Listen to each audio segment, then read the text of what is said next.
안녕하세요. 오늘은 지금까지 강의 중에 가장 중요한 내용이 아닐까 생각해 봅니다. 왜냐하면 오늘 다룰 주제가 배당순이거든요. 경매 넘어갔을 때 내가 살고 있는 집이 어떤 순서대로 비용이 다 나가고 내 전세 보증금이 들어오느냐, 그 순서를 아는 거거든요. 이 배당순위는 부동산 일을 하면서 진짜 기본적으로 알아야 될 거거든요. 너무너무 중요해요. 거의 한 뭐 최고 중요하지 않을까 싶어요. 왜냐하면 권리 분석을 해야 되는데 이게 권리 분석의 핵심이거든요.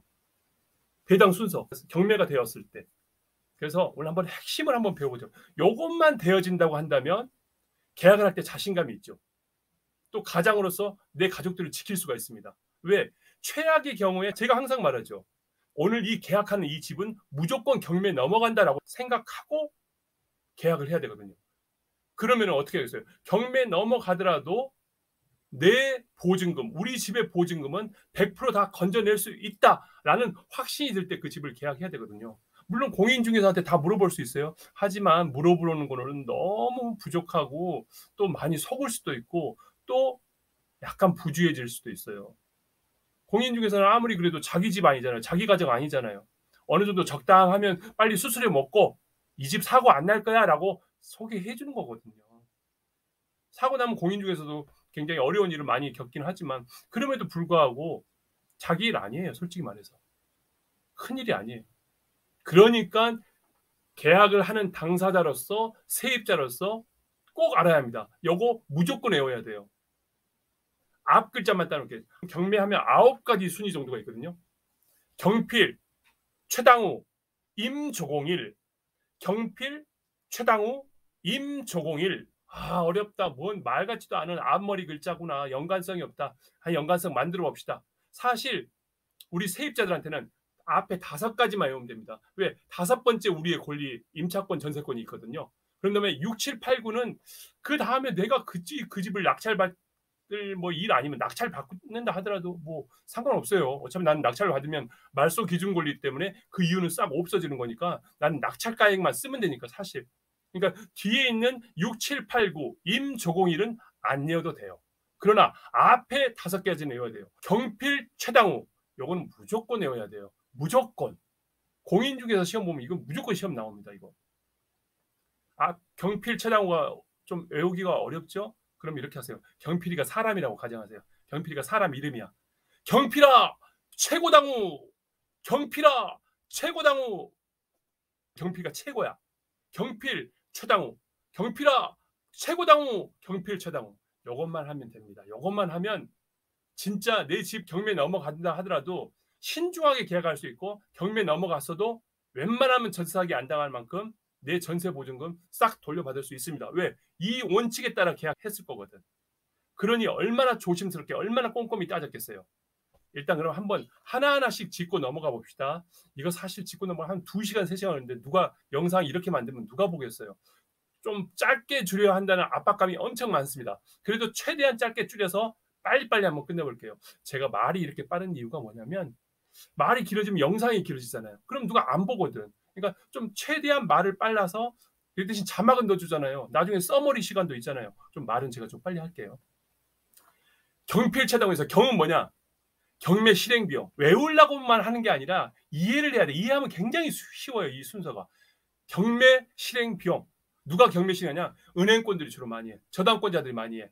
나 이거 도이상이 채무자가 빚을 안 갚아요. 이자를 안 내요. 나 이거 법원한테 경매 신청할 거야. 라고 이 신청자, 채권자가 경매 실행 비용을 먼저 법원에 딱 내요.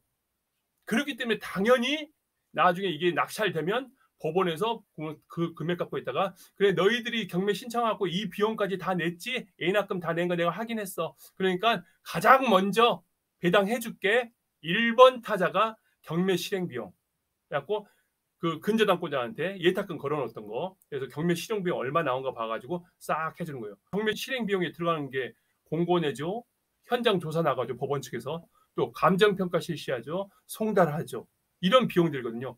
보통 낙찰가에 한 2%에서 5% 들어간다고 생각하면 돼요. 2%에서 5%. 그럼 예를 들어서 내가 10억짜리 물건의 집에 한 5억짜리 전세로 들어간다고 해요. 나중에 경매 들어간다면 10억짜리가 10억에 낙찰될 일은 별로 없으니까 8억에 낙찰됐다고 생각해요. 8억.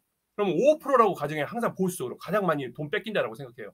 8억짜리인데 5% 나간다? 8억, 8,800, 800이 1%죠. 5, 8에 40, 4천만 원 나가네? 그럼 먼저 딱 자기가 집 계약할 때 이거 한 10억 나간다고 경매 나가면 한 80% 낙찰된다고 했을 때 한 8억이 나간다 하면 먼저 1번 타자인 경매 실행 비용 얼마 나갈까? 5, 8에 40, 4천만 원 빠지겠구나. 마이너스 4천. 이렇게 계산을 혼자 해보는 거예요. 그래서 경매 실행 비용 한 낙찰가액의 2%에서 5% 빠진다. 1번 타자다. 2번 타자는 경필아 최당호 필요비 유익비 살고 있는 세입자가 전세권자가 지상권자가 살다가 집이 천장이 무너지려고 그래. 바닥이 쑥 꺼졌어. 아니면 천장에 비가 새. 바닥에 비가 새. 아니면 수도가 고장 나버렸어. 이거 누가 고쳐줘야 돼? 집주인이 고쳐줘야지. 근데 이 집주인이 불량해. 전화 자주 안 받다든지 외국에 나갔다든지 지금 돈이 없다고 일단 세입자가 먼저 하고 나중에 주겠다고 그래요. 어떻게? 내가 당장 살 수가 없는데 이거 배당수 2번 타율이 굉장히 높아요. 근데 어쩔 때 필요비고 어쩔 때 유익비냐면 필요비는 이렇게 생각하면 돼요. 이거 안 하면 살 수가 없어요. 이거 안 고치면 살 수가 없어. 그래서 필요비는 그 어떤 임차 목적물, 즉 내가 지금 임차한 집의 보존, 유지, 이거 임차 목적대로 사용하기 위해서는 어쩔 수 없이만 해야 돼. 임대인이 해야 되는데 안 해줬어? 내가 할 수 없이 임차인이 했어. 이런 것들. 이런 거에 주로 뭐가 있죠? 냉난방 기계가 고장났어. 냉난방 수리해야지. 에어컨, 보일러. 아는 고쳐줘. 할 수 없이 내가 먼저.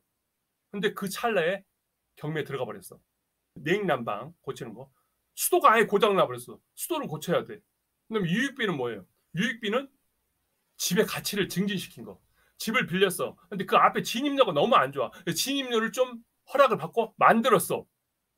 그럼 집의 가치가 엄청나게 유익이 있겠네. 진입료까지 만들었으니까 집 자체의 가치가 증진되겠냐. 안 만들어도 살 수는 있지만 약간 불편해서 이 집의 가치도 증진시킬 겸 해서 임차인이 해줬어.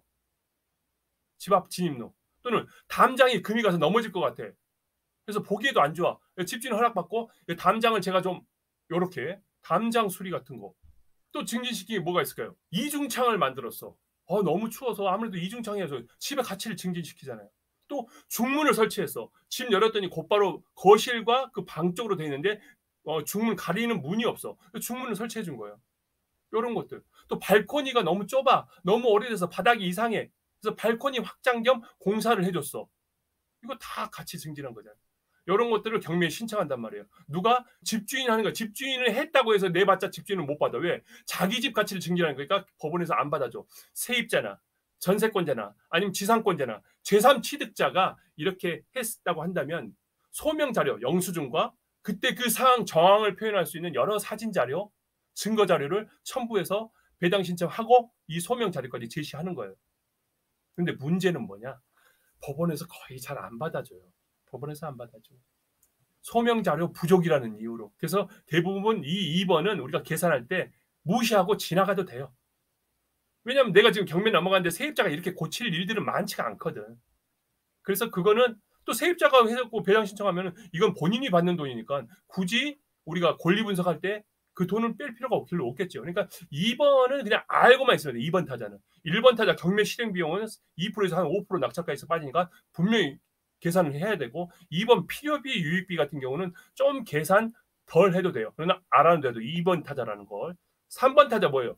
경필아 최당호 경필 최당호 최우선 변제권 또 임금 채권. 최우선 변제권 여러분 뭔지 아시죠? 어떤 소액 보증금의 일정한 범위 이내에 있으면 현재 법률이 정한 소액 보증금 범위 안에 있으면 5,500 현재는 5,500만 원이죠. 5,500만 원은 순위에 밀려도 무조건 최우선적으로 변제해 주겠다. 이게 최우선 변제권이에요. 그리고 임금 채권. 집주인이 회사를 운영했는데 망해버렸어. 그리고 집도 경매 넘어가 버렸어. 근데 그 회사에 임금도 밀렸어. 그럼 근로자의 지금으로도 가장 최근 3개월의 임금 그리고 지금도 가장 최근에 3년간의 퇴직금 이것도 3순위예요. 최우선 변제권하고 임금 채권 동일한 순위거든요. 요것들은 안분 계산해. 안분 계산이 뭐냐? 순서가 중요하지 않아. 접수 날짜, 접수 번호가 중요하지 않아. 어제 했냐, 오늘 했냐. 대항력 이거 중요하지 않아. 이건 무조건 너무 급한 일이니까 최우선적으로 변제해주겠다라는 라고 해서 안분 계산, 너희들이 채권 가지고 있는 비율대로 공평하게 잘라서 주겠다. 배당금이 예를 들어서 1억이 있다. 그런데 총 채권은, 그러니까 뭐 여러 가지 최우선 변제권이나 아니면 임금채권 했더니 1억 5천이 있어. 그러면 돈이 부족하잖아요. 배당해줄 돈이 부족해. 1억밖에 없는데 받을 채권이 1억 5천이야. 그러면 어떻게 최우선 변제권을 먼저 다 해주기로 했는데 다 해줄 수가 없잖아요. 그러면 총 채권, 그러니까 내 채권 나누기 총 채권 하면은 내 채권의 비율이 나오죠. 내 채권이 예를 들어서 30%다. 그러면 1억밖에 없는 배당금에서 1억의 30%를 내가 드려요. 그럼 1억이면 3천만 원 배당. 이렇게 해서 계산하는 거예요. 그래서 순번을 정할 때 이것도 알아야 돼요. 이것도 알아서, 예를 들어서 내가 단독 다가구 주택에 가, 원룸에 갔는데 구별 등기가 안 돼 있어. 그러면 앞에 이전 세입자들 다 알아야 되거든요. 이전 세입자들이 보증금 얼마에 산지, 언제 들어왔는지 이런 거 다 알아야 되잖아요. 그렇기 때문에 그 사람들이 보증금이 얼마인지를 알았다가 계산을 한번 해봐야죠. 보통 이제 아파트에서 하면 개별 등기가 다 돼 있기 때문에 뭐 이렇게 최우선 변제권이 누구누구가 있냐, 나 혼자밖에 없겠지. 나 혼자 사는데 여기다가 이 집에 단독 다가구 그리고 구별 등기가 안 돼 있는 원룸 주택, 이런 것들은 나보다 먼저 들어온 세입자들이 수두룩할 거거든요. 또 다른 임금 채권들 막 존재할 거거든요. 그러니까 알아야죠, 이런 것들은. 최우선 변제 금액이 얼마가 나갈 수가 있겠구나. 세대 가구가 몇 가구가 있으니까 충분히 알아둬야 합니다. 그래서 최우선 변제권 및 임금 채권. 그 다음에 뭡니까? 경필, 최당후, 최당, 당해세, 집주인이 내지 못한 국세와 지방세. 또 지방세 같은 경우는 그 해당 지역, 예를 들어서 용산구라고 하면 다른 서초구나 아니면 광진구나 양천구에서 미납된 세금 필요 안 따져. 당했으니까 그 해당 구, 용산구에 해당된 그 지방세가 여기에 해당되는 사순인 거예요. 그래서 집주인의 그 국세에는 뭐가 있냐면 상속세, 증여세, 그리고 종합부동산세, 종부세, 이 세 가지가 있고요. 지방세에는 또 뭐가 있냐면 재산세, 그리고 지방교육세, 도시계획세, 공동시설세, 이런 것들이 지방세에 해당되는데, 대체로 이렇게 우리가 계산할 때 보면은 밀린 세금들이 뭐가 있냐면 집주인이 종부세가 가장 비율이 크고요. 그런 다음에 지방세에서는 재산세하고 지방교육세, 재산세가 제일 많이 크죠. 이런 것도 요즘에 이제 집주인이 세금 체납했는지 아닌지를 알 수 있으니까 이런 것도 따져봐야죠. 그리고 머리로 계산해봐야죠. 얼마가 밀려있다? 아, 그럼 이 집이 경매 넘어가 버리면 얼마만 문제가 또 빠져가겠구나. 그래서 경필 최단까지 했습니다. 그다음에 드디어 우선 변제권, 우리 임차권, 전세권, 우리 보증금이 나왔습니다. 우선 변제권에 뭐가 있냐면 근저당권, 유치권, 질권, 이거 담보물권이라고 해요. 그리고 우리 전세권, 또 등기는 하지 않았지만 대항력을 가지고 있는 우리 임차권, 이런 것들이 이제 살벌하게 싸우는 거예요. 살벌하게 순위에 따라서. 순위, 어떻게 순위는 재느냐? 먼저 접수 날짜가 누가 더 빠르냐. 또 접수 날짜가 똑같아 버려? 그럼 접수 번호가 누가 더 빠르냐. 이렇게 하는 거예요. 여기서 중요한 거 하나. 우리가 이사 딱 옵니다. 그러면 동사무소 주민센터 가가지고 전입신고하죠. 그리고 그 집에 이사 들어가서 우리 집 다 넣고 점유하죠. 그러면 대항력이 생기는 거예요. 그러면 거기서 주민센터에서 그것만 하면 되냐? 대항 능력만 가져서는 우선 변제를 못 받죠. 대항 능력에서 이사를 안 나갈 권리는 생기지만 변제를 못 받는다고. 버티면 나중에 새로 낙찰자가 주긴 하겠지만 아무튼 확정일자도 꼭 받는 거예요. 그래서 확정일자까지 그날 딱 끝내버려야 되는 거예요. 전입신고 확정일자를 끝내버려야 대항력도 생긴 데다가 확정일자를 받았다는 거는 우선 변제권이 생겼다는 거거든요. 그래서 오늘 했다? 오늘 당장 생기는 게 아니에요. 그러니까 오늘 밤 12시에 딱 생기는 거예요. 우선 변제권이. 전입신고 안 하고 대항력을 안 했는데 확정일자만 일반 계약서에다 도장 확정일자만 받았다? 아, 우선 변제권 안 적게. 왜? 대항력이 없어. 무조건 확정일자의 우선 변제권은 대항력을 기본으로 바탕으로 깔고 있어야 돼. 전제 조건을 갖고 있어야 돼. 그러니까 항상 내 날짜가 언제 생기는가, 대항력이 언제 생기고 우선순위가 언제 생기는가, 그거 날짜를 알아야 돼요. 아무튼 접수 날짜가 중요하고, 그런 다음에 같은 날짜랑 간다면 접수 번호가 누가 더 빠른가가 중요하고, 그런 다음에 접수 날짜, 접수 일자가 다 똑같아. 앞번호를 알 수가 없어. 그럼 어떻게 되느냐? 그때는 또 안분 계산합니다. 각 비율대로, 그 채권의 비율대로 안분 계산. 그러니까 요 부분들을 알고 있어야 돼요. 그래야만 우리가 내가 이 집을 경매할 때 넘어가 버리면 배당 순위가 이러이러하게 돼서 경필 최당화 돼서 내 순서가 돌아오면 내가 얼마 정도 받겠구나. 보통 집이 경매 넘어간다고 생각하면 그냥 여기 시가에 그냥 시가대로 계산하면 안 돼요. 경매 넘어가서 1번 유찰되면 20% 까져서 80%잖아요. 또 이제 100%에서 두 번째 되면 또 60% 아니에요? 20%씩 까진다고 그랬으니까 아니에요. 100%에서 처음에는 80% 빠집니다. 80%에서 80을 기준으로 해서 20%니까 28에 16, 16을 빼야 되죠. 그러니까 64%. 64를 기준으로 해서 또 20% 빠지니까 한 51% 정도. 그런 다음에 40 몇 프로.